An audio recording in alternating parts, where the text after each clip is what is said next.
When analyzing data from antibody array experiments, a process called normalization is often used to enable direct comparison between the numbers from different arrays.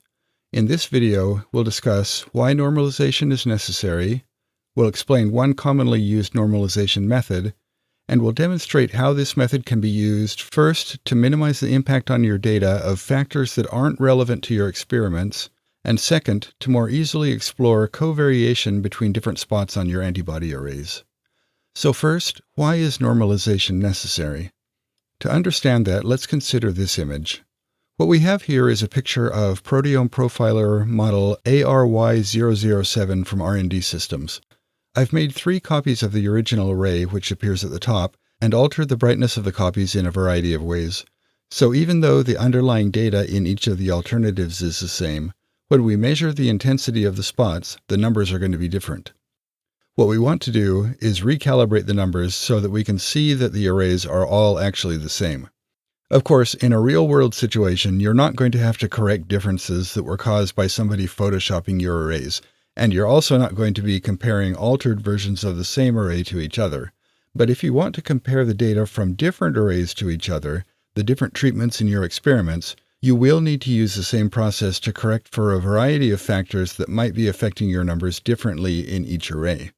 For example, the raw intensities of your array spots may have been impacted by small differences in sample loading or scanner settings when imaging your arrays. If you don't correct for these differences, any comparisons you make between the arrays are going to be misleading. Normalization is the process of calibrating your arrays to each other so that they can be compared directly. In this video, we'll cover one method of normalizing data. There are several other methods that may or may not be applicable to your use cases, and it will be up to you to determine whether you need to use one of them. To explain the method we'll be using, I'm going to use it to show you how to fix my artificially altered array images. After that, we'll use it with an image of 4 different arrays to explore covariation between different proteins in our experiments. Step 1 is, of course, to measure the intensities of our array spots. The software I'll be using is QuickSpots from Idealized Systems. What we'll do is select our array model, which, as I mentioned earlier, is R&D Systems model ARY007. Then we'll use our mouse to draw a box around the array we want to process first and click Continue. On this next screen, a template for ARY007 has been automatically aligned to the image. You'll notice that the brightness of the image has been flipped so that we now have light spots on a dark background instead of dark spots on a light background. This way, we'll measure higher numbers for more intense spots, which is what we want. If we see any circles that aren't quite aligned to the image, we can use the tools here to tweak their positions. And when we're happy with the alignment, we'll click Generate Results, and now the intensities of all of our spots have been measured and graphed.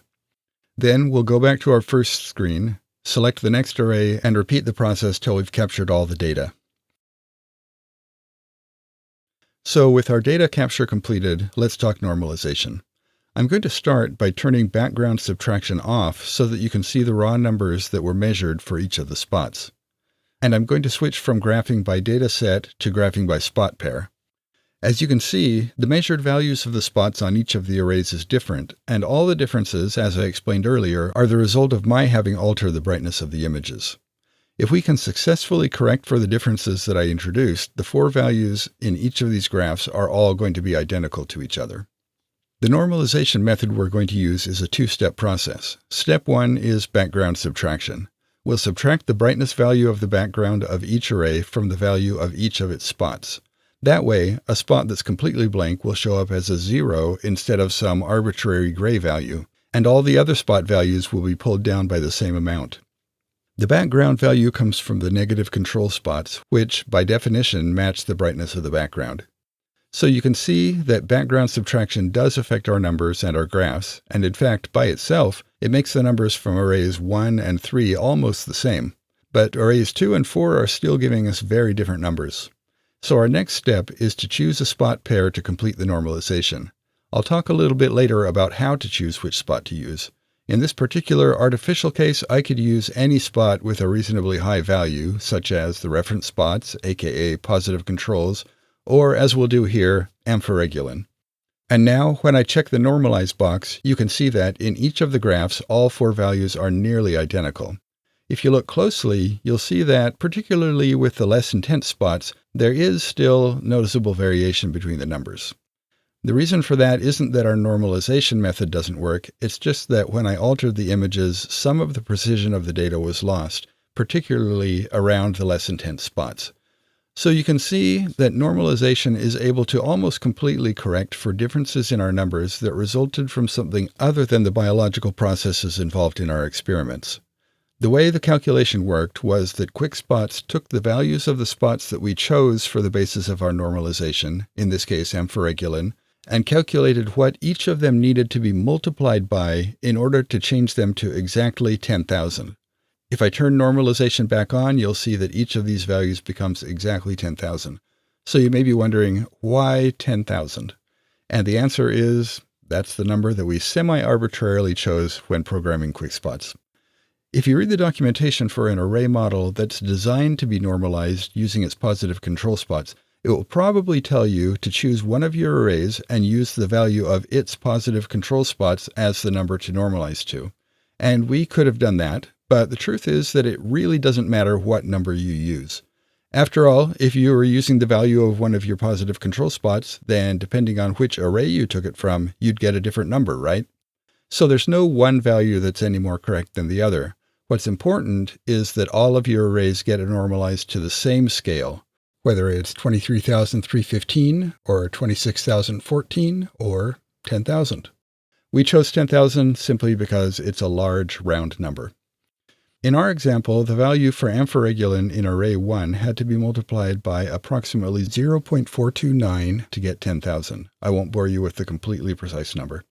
Array 2 had to be multiplied by 0.384, array 3 by 0.426, and array 4 by 0.473. So to finish normalizing all the other spots, QuickSpots simply multiplied their values by those same numbers. All the spots in array 1 got multiplied by 0.429, the spots in array 2 by 0.384, and so on. And with that, all of the spots on all of the arrays are converted to the same scale, and since all 4 arrays in this example are actually the same array, we ended up with the world's most boring set of graphs. So that's how our normalization method works. We subtract the background value from each of the spots, we pick a spot to normalize all the other spots to, we compute the number needed to make that spot's value the same for all of our arrays, and we multiply all the other spot values by those same numbers.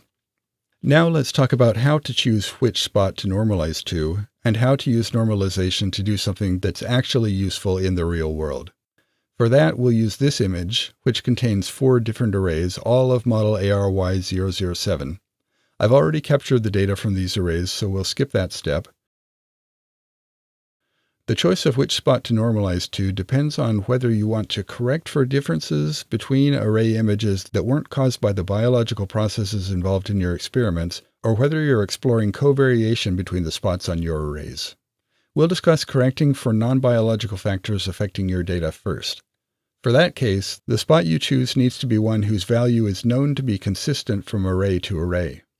With some array models, positive control spots are specifically designed to be used for normalization. Their composition is carefully controlled during manufacture for that purpose.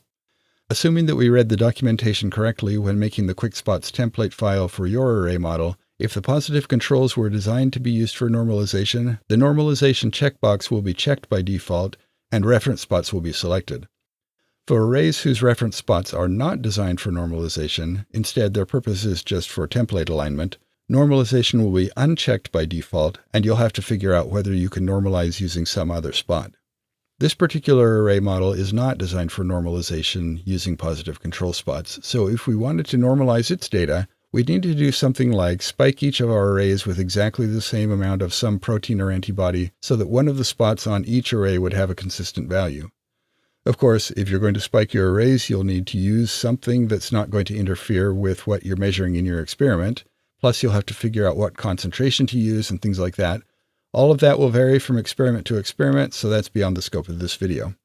We'll pretend that we spiked our arrays with carefully controlled amounts of IL-8 when we ran our experiment, so we'll choose IL-8 and check the box for normalization. And now, if we really had prepared our experiment in that way, we would have normalized data. The other use for normalization that I want to mention, which doesn't require you to have a consistent control spot, is to explore covariation between spots. Say, for example, you want to see how amphoregulin and pentraxin 3 covary with each other under your experimental conditions. You could normalize your data using the method I just described and then analyze your numbers and figure everything out yourself. But at least for the purpose of quickly getting an overall sense of how the two covary with each other, it might be easier to normalize based on amphoregulin and then see what happens to the graph of pentraxin 3.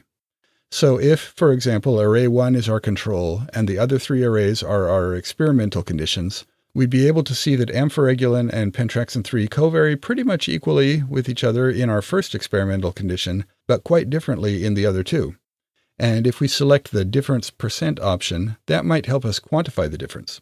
In this way, you could investigate how any of the spots on your array covary with any of the others. So there you have examples of 2 ways to use normalization to help you analyze your antibody array experiments. I hope you found this video useful. If you know someone who might benefit from watching it, please share it with them. And for more information about QuickSpots or to get your copy, visit idealeyes.com.